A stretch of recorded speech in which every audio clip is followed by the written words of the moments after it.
अस्सलाम वालेकुम वीवर्स, कैसे हैं आप। अल्हम्दुलिल्लाह मैं ठीक ठाक हूँ और उम्मीद करती हूँ कि अल्लाह के फजल करम से आप भी बिल्कुल ठीक ठाक होंगे। और सबसे पहले आप सबको जुम्मतुल मुबारक की बहुत बहुत मुबारकबाद।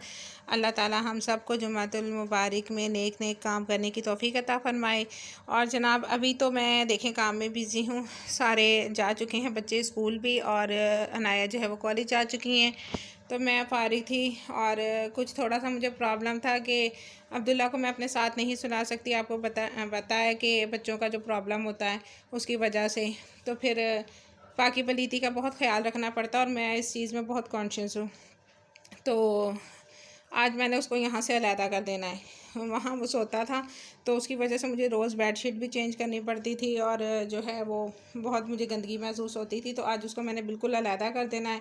उसके लिए मैंने थोड़ी सी सेटिंग चेंज करने का सोचा। तो अभी तो जो कल के कपड़े धुले थे, परसों शाम को जो मैंने धोए थे, तो मैंने सोचा कि उनको तय कर लूँ।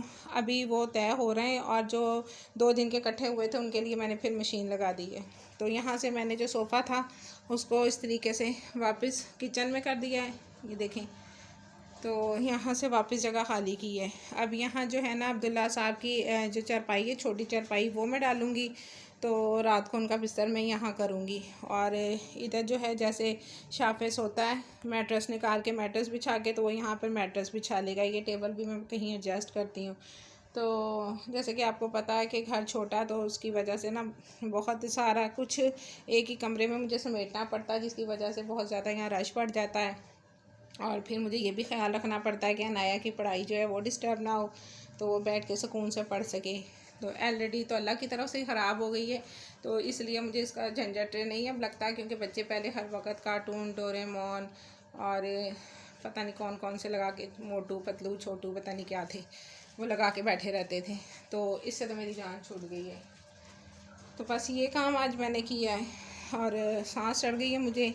अभी मैंने शावर भी लेना है, जुम्मे की तैयारी करनी है। अभी सारे काम ऐसे ही पड़े हैं, देखें सारा कुछ ऐसे ही है।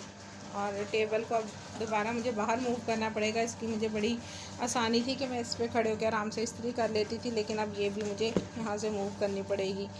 ये छोटी मोटी चीज़ें जो हैं ये वेस्ट करूँगी मैं इंशाल्लाह। इसका मैंने न्यू ऑर्डर जो है वो दे दिया है। जैसे ही आएगी मैं इसका आपको रिव्यू बताऊंगी। फेशियल का 24 कैरेट गोल्ड का जो फेशियल है। और यहाँ तक की सफाई मेरी हो गई है। और बाहर देखें कपड़े मैंने इतने धो लिए हैं बस, और ये लास्ट जो फेरा है वो लगा हुआ है। और अभी जो परसों के धुले हुए थे उसमें से 3-4 कपड़े गीले थे, वो अभी जो है ड्रिल पर उस पर ग्रिल पर मैंने डाले हुए हैं। तो वो जैसे खुश्क हो देंगे उनको भी फिर मैं उठा लूँगी। बस यहाँ की सफाई कर लूँ, उसके बाद फिर सारा किचन समेटना है। नाश्ते के बर्तन जो हैं वो सारे अभी स्टिल ऐसे ही पड़े हैं। तो आज चूल्हे की भी सफाई करनी है, उसके लिए मैंने पानी गर्म कर लिया है। तो चूल्हे भी साफ़ करने हैं, डस्टर भी साफ़ करने हैं, सारी चीज़ें यहाँ से समेटनी है। और कल इसलिए में जो बनाया था साग, इसको भी इसकी जगह पर रखना है। तो ये सारा जो भी गंद है ये सारा मैं अभी समेटूँगी। कल प्याज ली थी और प्याज वाला देखें मुझे प्याज कैसी दे गया। जब मैंने उसे कहा कि दिखाओ कैसी है प्याज, तो उसने इतनी बड़ी ऐसे ऐसे वाली प्याज बड़ी दिखा दी, ये देखें। और जब मैंने उससे कहा कि कर दो, तो उसने 100 रुपये की ये 5 किलो कर दी और इतनी छोटी छोटी प्याज निकाल रही है। मुझे देख के गुस्सा आया बड़ा। और वो काफ़ी दूर खड़ा हुआ था, जैसे कि पता है गली में खुदाई हुई है तो मैं जा नहीं सकती थी, तो यानी कि मुझे चूना लगा गया।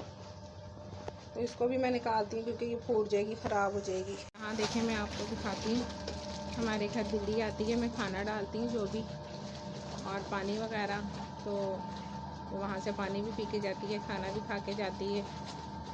अब एक घर के फ़र्द की तरह है, जब दिल किया बाल्टी में घुस जाती हैं, जब दिल किया जहाँ मर्जी घुस जाती हैं। कैटो भाग गई है डर के। बस ये आखिरी फेरा ये मैं निकाल के डाल के फिर करती हूँ आगे काम। जो मम्मा के साथ मैं ले खुद ही आऊँगी। तो वीवर्स अब्दुल्ला की जो चारपाई है ना वो ऊपर कमरे में है, तो मैंने कहा जब तक मशीन में कपड़े धुल रहे हैं तो मैं जो है ना वो उतार लाती हूँ। और यहाँ से भी आज सीढ़ियाँ धोऊँगी, बहुत ज़्यादा गंदी हुई हुई है क्योंकि यहाँ ज़्यादा आना जाना नहीं है किसी का। और ये छिलके देखे मैंने रखे हुए थे यहाँ पे ड्राई होने के लिए, जिन्होंने बच्चों ने पता नहीं कहाँ कहाँ फेंक दिए। तो अब दीवार टापती हूँ,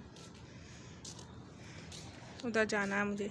तो देखें व्यूअर्स, ऊपर रूम में से मैं ना निकाल रही हूँ। ये अब्दुल्ला की चारपाई है, ये छोटी है तो इस वजह से मैंने रख दी थी। ये ना गर्मियों में हम ऊपर छत पे जब सोते थे ना, तो मैंने छत पे छोड़ दी थी, तो वो धूप में ज़्यादा ख़राब हो गई। ये देखें ऐसे टूट गई है। तो अभी मैं इसको फ़िलहाल तो यही बिछाऊँगी।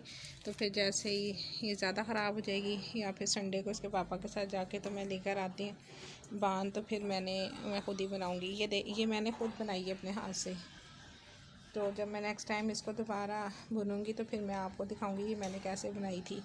तो इधर ही इसी जगह पे छत पे मैंने यहीं पे रख के बनाई थी। तो हमारे इर्द गिर्द वाली आपियाँ जो थी हमसाए, वो बहुत खुश हुए थे, कहते हैं अच्छा आप बना लेती हैं। मैंने कहा हाँ जी, बस ऐसे ही थोड़ा बहुत है। तो ऐसे ही थोड़े बहुत कर करके तो घर की ख़वातीन जो हम हाउस वाइफ हैं, ऐसी बचत कर करके तो घर की चीज़ें और बना लेते हैं, वरना इसकी अच्छी खासी बुनाई जो है वो बनने वाले ले लेते हैं। ये देखें सादी तरीके से मैंने बनाई थी।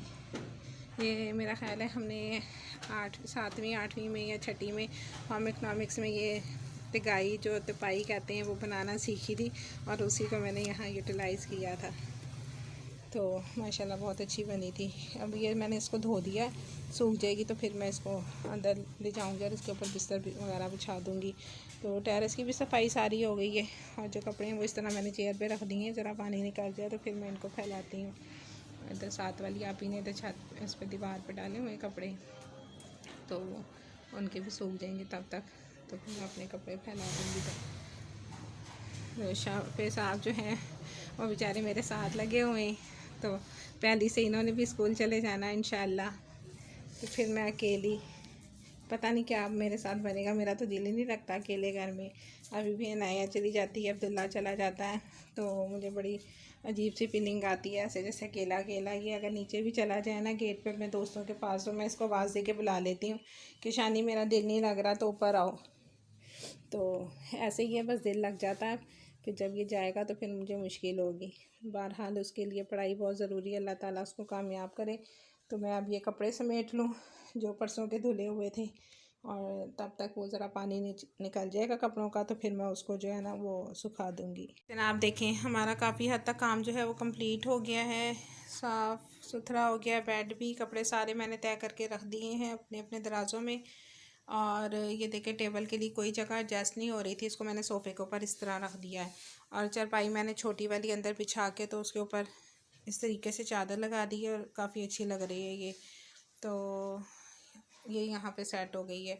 अब इस वाले टेबल के लिए भी बाहर कोई जगह नहीं थी, और सुबह इस्त्री करने के लिए बच्चों को बाहर जाना पड़ता। अगर मैं इसको टेरेस में रख देती तो वो सर्दी की वजह से बच्चे बाहर जाते हुए कतराते। तो इसको फिर मैंने मजबूरी के तहत यहाँ रख दिया है। लेकिन यहाँ से अब निकलने के लिए रास्ता जो है ना वो बहुत थोड़ा रह गया है, लेकिन फिर भी हम एडजस्ट कर लेंगे क्योंकि हमें आदत है। तो इसको यहाँ एडजस्ट कर लिया, तो इस्त्री यहाँ पे आराम से हो जाए करेगी। और सोफ़े फिर यहाँ पे एडजस्ट हो गए इस तरीके से। तो हम बस अब किचन समेटना रह गया, पानी गर्म होने के लिए मैंने रख दिया है। इधर से मैंने सफाई कर दी है, और बस अब ये बर्तन सेट करने हैं और किचन सेट करना है, अपनी जगह पर सारी चीज़ें पहुंचानी है। और ये देखें कपड़े भी, डस्टर जो है वो किचन के कितने गंदे हो गए, इसको भी मैंने अभी धोना है। तो बस अब किचन समेटूँगी, और इसके बाद जो है ना फिर पानी गर्म करके दोबारा खुद के लिए शावर के लिए ना पानी गर्म करूँगी, क्योंकि जुम्मा है आज। और कपड़े सारे मैंने बाहर इस तरीके से फैला दिए, तो अभी धूप आएगी तो सूख जाएंगे ये भी इंशाल्लाह। तो आप लोगों से रिक्वेस्ट है, मेरी वीडियो आपको पसंद आए तो प्लीज़ इसको लाइक और शेयर ज़रूर कीजिएगा, और मेरे चैनल को ज़रूर सब्सक्राइब कीजिएगा। मैंने बड़ी मेहनत के साथ साथ काम भी किया है, और आपके लिए साथ साथ वीडियो भी शूट की है। तो ये आपकी तरफ से मेरे लिए बहुत बड़ा इनाम होता है, एक लाइक और सब्सक्राइब ज़रूर कीजिएगा मेरे चैनल को, और अपनी दुआओं में मुझे याद रखिएगा। मिलते हैं अगले व्लॉग में, जब तक के लिए अल्लाह हाफिज़।